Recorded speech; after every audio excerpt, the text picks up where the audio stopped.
আজকের ব্লগ শুরু হচ্ছে রাত থেকে। তো এখন বাজে প্রায় রাত 10:30 আর আমি যাচ্ছি ভাইয়ার বাসায়। তার কারণ হচ্ছে কালকে ভাইয়ার জন্মদিন, মানে আজ রাত 12টায়। তো কিছুক্ষণ আগে আমার কাজিন দিয়েছিল ফোন, আর প্ল্যান হলো যে আমরা কোন আইসক্রিম কিনে নিয়ে যাব ভাইয়ার বাসায়, তারপর খেয়ে দিয়ে ভাইয়াকে উইশ করে চলে আসবো। তো আমার কাজিনরা অলরেডি আমার বাসার নিচে চলে আসছে আর আমি এখানে ওয়েট করছি লিফটের জন্য।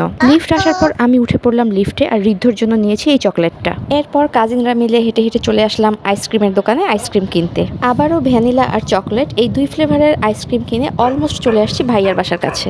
আর আমার কাজিন কুকুরের ভয়ে পারলে আমাদেরকে ফেলেই দৌড় দিয়ে গেটের ভিতরে ঢুকে যায়, কিন্তু ভাইয়াকে সারপ্রাইজ দিতে এসে আমরা নিজেরাই হয়ে গেলাম সারপ্রাইজড। এসে দেখি আমার ভাই ভাবি গেছে আমার ছোট খালার বাসায় বেড়াতে।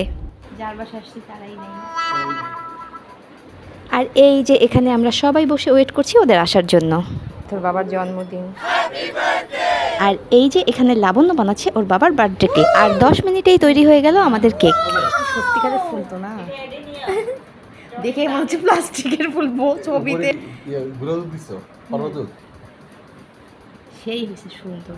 আর এটা কিন্তু কোনো আর্টিফিশিয়াল ফ্লাওয়ার না, একদম 100% রিয়েল ফ্লাওয়ার। ভাবির ব্যালকনিতে ফুটেছিল এই অ্যাডিনিয়াম ফ্লাওয়ারটা, আর লাবণ্য ওর বাবার বার্থডে কেক ডেকোরেশনের জন্য গাছ থেকে ছিঁড়ে এনে বসিয়ে দিয়েছে কেকের উপরে। তো আজকের মতো এ পর্যন্তই, আর দেখা হবে নেক্সট ভ্লগে।